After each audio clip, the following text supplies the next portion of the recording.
It's Sunday morning. Good morning everyone. Welcome to Vinny's Kitchen. ഇന്ന് നമ്മൾ കാണാൻ പോകുന്നത് തട്ട് ഇഡ്ലിയാണ്. തട്ട് ഇഡ്ലിക്ക് സെറ്റ് ആയിട്ട് വരുന്ന തട്ടുണ്ട്. എന്റെ അടുത്ത് അതൊന്നുമില്ല. നമ്മുടെ സാധാരണ വീട്ടിലുള്ള പ്ലേറ്റ് വെച്ചിട്ട് തന്നെയാണ് തട്ട് ഇഡ്ലി ഉണ്ടാക്കുന്നത്. പൊതുവെ മുകളിൽ സെർവ് ചെയ്യുന്നത് നെയ്യ് ഒഴിച്ച് അതിന്റെ മുകളിലേക്കായിട്ട് നല്ലോണം ഇഡ്ലിപ്പൊടിയൊക്കെ ഇട്ടിട്ടാണ് തട്ട് ഇഡ്ലി സെർവ് ചെയ്യാറുള്ളത്. ഞാൻ ഇന്ന് സെർവ് ചെയ്യുന്നത് ഗൊഡ്സുടെ കൂടെയാണ്. ഗൊഡ്സുന്റെ റെസിപ്പി ഓൾറെഡി ഞാൻ ഇട്ടിട്ടുണ്ട്. അതിന്റെ യൂട്യൂബ് നമ്മുടെ ലിങ്ക് അത് ഞാൻ ഡിസ്ക്രിപ്ഷനിൽ കൊടുക്കാം. നിങ്ങൾ അത് നോക്കിക്കോളൂ കേട്ടോ. അപ്പൊ വരൂ, നമുക്ക് ഉണ്ടാക്കാം തട്ട് ഇഡ്ലി. വാങ്ങോ പോലാം. തട്ട് ഇഡ്ലി ഇത് പ്രിപ്പയർ ചെയ്യാണ്. അപ്പോൾ സ്റ്റീമർ ഏതാണെങ്കിലും നിങ്ങൾക്ക് യൂസ് ചെയ്യാം. ഞാനിവിടെ ഇങ്ങനെയാണ് സ്റ്റീമർ പ്രിപ്പയർ ചെയ്യുന്നത്. നെയ്യ് ഒഴിച്ചിട്ട് നല്ല പോലെ ഒരു പ്ലേറ്റിൽ നെയ്യ് നല്ലോണം തേച്ച് കൊടുക്കുക. 2 കയ്യിൽ മാവ് ഇഡ്ലി മാവ് ഒഴിച്ചിട്ട് നല്ല പോലെ ഒന്ന് ലെവൽ ചെയ്തിട്ട് ഈ പ്രിപ്പയർ ചെയ്ത് വെച്ചിരിക്കുന്ന സ്റ്റീമറിലേക്ക് നമ്മുടെ തട്ടിനെ വെക്കുക. തട്ട് എന്ന് പറഞ്ഞാൽ പ്ലേറ്റ് ഇഡ്ലി എന്നാണ് ഉദ്ദേശിക്കുന്നത്. ഒരു 15 മിനിറ്റോളം എടുക്കും. എന്താ വെച്ചാൽ ഇത് നോർമൽ ഇഡ്ലിയെക്കാട്ടിലും വേവാൻ കുറച്ച് ടൈം എടുക്കുന്നതാണ്.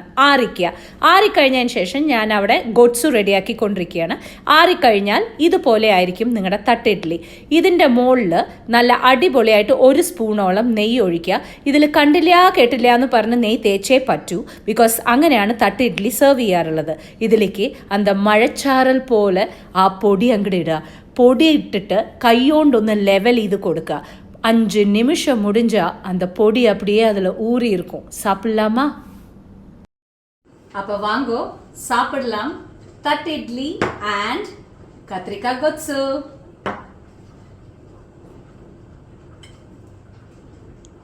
சாஃப்டான தட்டு இட்லி மேலே அந்த நெய் ஊற்றி பொடி போட்டு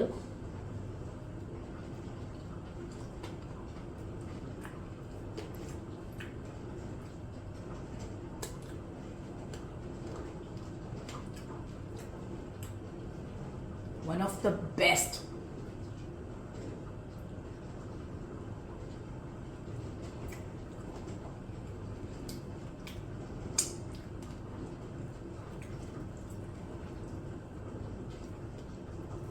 ഇന്നത്തെ എൻ്റെ ബ്രേക്ക്ഫാസ്റ്റ് മെനു നിങ്ങളായിട്ട് ഷെയർ ചെയ്തതാണ്.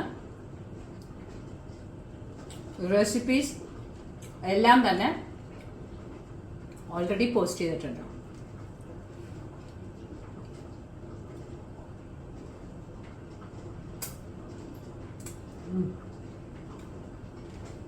awesome.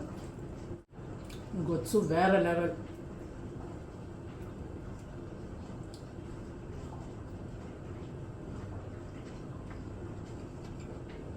നിങ്ങളും ഉണ്ടാക്കി നോക്കുന്ന പ്രതീക്ഷിക്കുന്നു.